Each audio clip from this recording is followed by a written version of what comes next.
The tale of Noah and his journey on the ark is a universally recognized symbol. It immediately brings to mind the image of a floating biopark, carrying a diverse range of animal species across the waters. But what is the significance of this journey? And what could have caused the great flood that the ark and its inhabitants must protect themselves from? The underlying message is that humanity, now corrupted, is no longer capable of fulfilling the divine plan to populate the earth peacefully and live in harmony with nature. In response, God chooses Noah to usher in a new humanity, serving as the originator of a renewed world. As seen in other biblical stories, the tale of Noah also uses mythical language and allegorical imagery to convey timeless truths that modern readers can understand. The book of Genesis devotes 4 chapters, from chapter 6 to chapter 9, to Noah's tale. Corruption, violence, and evil spread throughout the earth.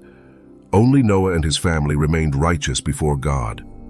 We read in the Bible, "The Lord saw that the wickedness of man was great in the earth, and that every intention of the thoughts of his heart was only evil continually.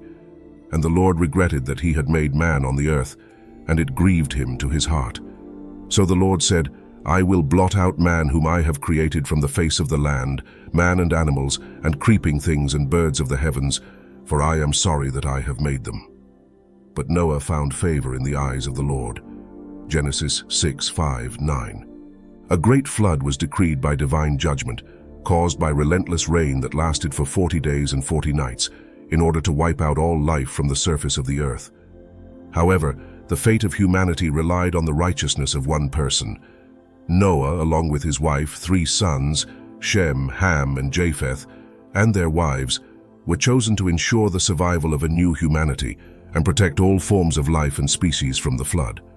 Thanks to this family, the Creator's original plans for the world could continue, purified. The beauty and goodness of creation would not be lost due to human corruption. By explicit command of God, Noah and his family began building a large ark to provide shelter for future survivors. Their labor was met with ridicule and mockery from their contemporaries, who were amazed by their achievements. As the floodwaters rose, Noah's family and pairs of various animal species sought refuge within the ark. Outside of the ark, no living creature would survive. After 150 long days of waiting, the receding waters allowed the ark to safely land on dry ground, saving all its inhabitants. God made a new solemn covenant with Noah and his descendants. It was a fresh beginning. God pledged his mercy and protection over creation. Noah and his descendants vowed to lead lives of holiness, committing to walk in accordance with God's will. Biodiversity in nature was preserved, and life resumed its course. God blessed Noah and his sons and said to them, "Be fruitful and multiply and fill the earth.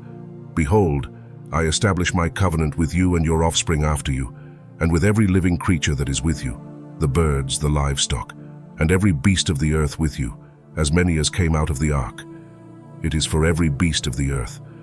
I establish my covenant with you, that never again shall all flesh be cut off by the waters of the flood, and never again shall there be a flood to destroy the earth." Genesis 9:1, 9, 11. To seal this covenant between God and between man and all creation, the rainbow would serve as a symbol. Its colors, piercing through the clouds, would serve as a reminder of God's providence and his commitment to safeguard life.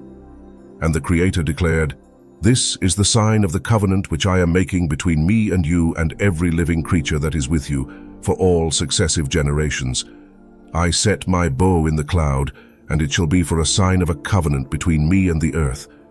It shall come about, when I bring a cloud over the earth, that the bow will be seen in the cloud, and I will remember my covenant, which is between me and you and every living creature of all flesh.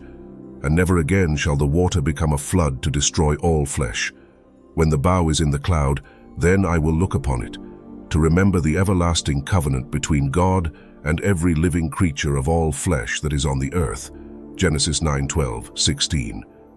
The narrative of Noah, the chosen patriarch tasked to restart humanity, has been recounted thus far.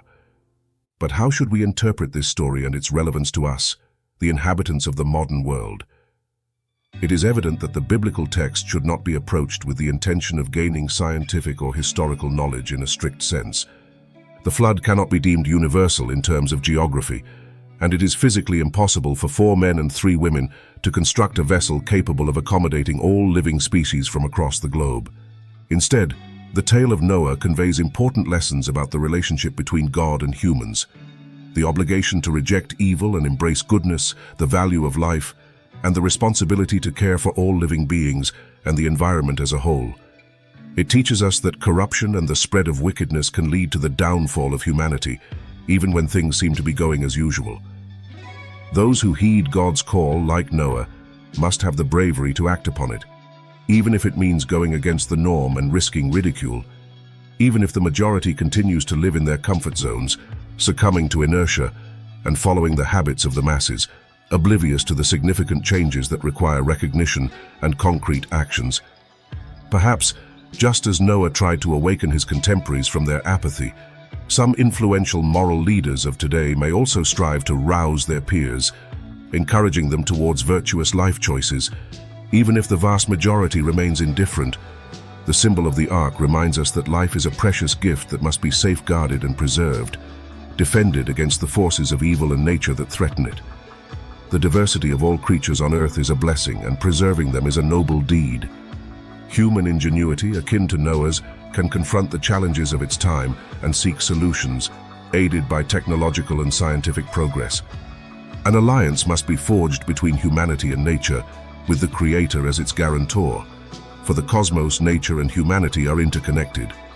Those who believe in a Creator at the foundation of the world understand that He abhors violence, corruption, and evil. Just as Noah was capable of ushering in a new humanity through his fidelity and labor, so too can each of us bring about significant innovations in life. Listening to the Word of God and carrying out good work, even if we don't build ships, can result in great benefits for many people. Finally, the story of Noah's Ark and the flood narrative from the Hebrew Bible have been reinterpreted by Christianity as a figure of salvation brought by Jesus Christ, the Son of God incarnate.